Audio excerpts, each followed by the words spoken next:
Сәлем баршаңызға, құрметті оқырмандар, қалайсыздар? Бүгін сіздермен базарда дүкендегі өте жұмсақ болатын молочный багет нандарды пісіретін боламыз. Міндетті түрде видеоның соңына дейін көріп, парақшама тіркеліп кетуді, лайк басуды ұмытпаңыздар. Қараңыздар, қандай өте жұмсақ болып шығады нанымыз. Магазиннен сатып алмай өздеріңіз жасай беруге болады. Алдымен апарамызды дайындап аламыз. Жылы суымызға дрожжымызды салып, үстінен мөлшерде көрсетілген ұнымызды саламыз. Және де қасықпен осылайша жақсылап біркелкі болып араласқанға дейін араластырасыздар. Бізде бұл жерде суымыз қатты ыстық болмау керек. Кішкене жылылау, қатты мұздай да болуға болмайды. Неге десеңіз, апарамыз көтерілмей қалады. Фишкасы сол, бізде апарамыздың енді бетін ауа кірмейтіндей етіп көлеңкемен жауып қоямыз да бетіне сүлгі жауып қоямыз. 20 минутқа қалдырамыз жылы жерде. Енді жылы суымызды құямыз ыдысымызға, жылы сүтімізді құямыз. Бір ас қасық қант саламыз, бір чайный ложка толтырып тұз саламыз. Енді дрожж қосамыз, тағы да кішкене 4 граммдай. Жаңағы дайын болған апарамызды қараңыздар, осындай көтеріліп шығады бетіне дрожжы. Соның барлығын салып, енді біркелкі етіп араластырып аламыз. Ішіндегі апарамыз араласуы қажет, және де тұзымыз, қантымыз еруі қажет бізде. Еріп араластырып болған соң, ұнымызды жаймендеп саламыз. Бірдесінен барлығын салмаймыз. Неге десеңіздер, қамыр жөнді үйленбей қалады, және де қатты болып қалуы мүмкін. Бізде қамырымыз орташа жұмсақтықта кішкене қолға жабысатындай болуы қажет. Мөлшерде сіздерге рецепттің барлығын описанияға жазып қалдырамын. Осылай болған кезінде бөлме температурасында еріп тұрған сары майымызды саламыз. Біздің нанымыз өте жұмсақ болып шығады. Тағы да кішкене ұн салып, илеп аламыз қамырымызды. Шеттерін барлығын тазалап, жақсылап, әдемілеп кішкене қолға жабысыңқырау қамыр болады бізде. Илеп болған соң бетін жауып, жылы жерге 1,5 сағатқа қойып қоямыз. Жарты сағаттан кейін бір рет қайтарып қойсаңыздар болады. 1,5 сағатта қараңыздар, біздің нанымыздың қамыры осындай күшті керемет болып көтеріліп шығады. Столымызға кішкене ұн сеуіп жеріп, жабысып қалмау үшін ыдысымыздағы қамырларымыздың барлығын ішінен шығарып аламыз. Және де енді 4 бірдей етіп зуалаға бөліп аламыз. Көз мөлшерлеріңізбен бөлсеңіздер де болады, немесе таразының көмегімен бөлсеңіздер де болады. Бұл біздің нанымыздың барлығы бірдей әдемі болып шығу үшін міндетті. Осы 4-теуге бөліп, бетін жауып 20 минутқа қойып қоямыз. Демалдырып бетін сүлгімен жауып қоясыздар, немесе пешевой пакетпен жауып қойсаңыздар да болады. 20 минутта біздің қамырларымыз осындай күшті болып көтеріліп шығады. Қараңыздар, 2 есе көтерілу қажет бізде.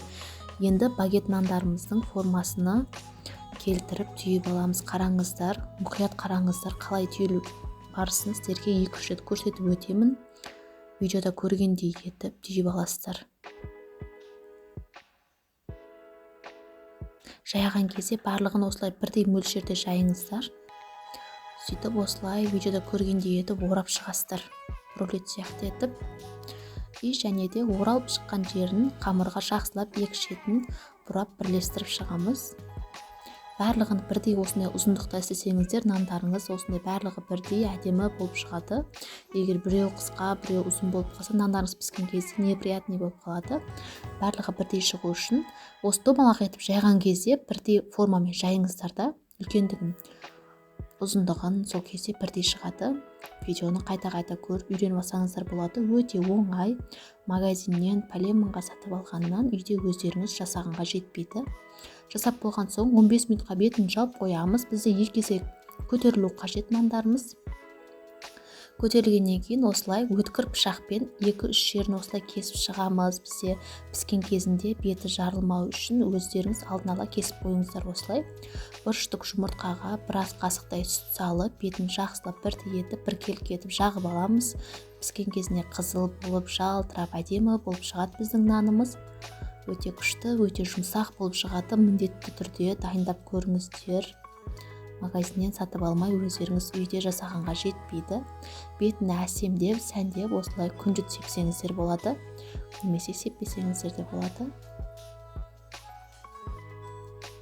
барлығын сеуіп, енді қызып тұрған пеште 180-200 градуста 35-40 минутқа пісіріп аламыз. Тағы да өздеріңіздің пештеріңіз қалай пісіреді, соған байқаңыздар, қараңыздар.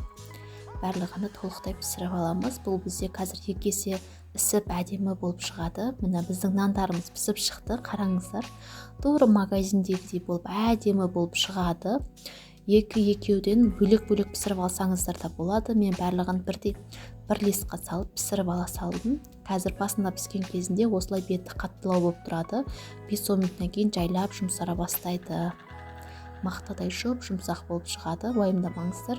Қараңыздар, міне нанымыз әлі ыстық, уже жұмсап қалған. 2-3 минутта осындай барлық жері толықтай пісіп, өте әдемі болып шығады. Міндетті түрде осы рецептпен жасап көріңіздер. Парақшамда тағы да көптеген рецептілер бар, көрсеңіздер болады. Алдағы уақытта көптеген рецепттермен бөлісемін. Парақшамда тағы да нандардың әр түрлісі бар, көрсеңіздер болады. Қараңыздар, қандай жұмсақ болып шыққан. Молочный батоннан міндетті түрде дайындап көрулеріңізді кеңес беремін. Сіздермен бірге болған Зұлхымар. Қаймақтармен, вареньялармен, сармайлармен ыстық кезінде өте күшті, керемет кетеді. Дайындап көрулеріңізді кеңес беремін. Баршаңызға рахмет. Келесі видеода кездескенше сіздермен бірге болған Зұлхымар.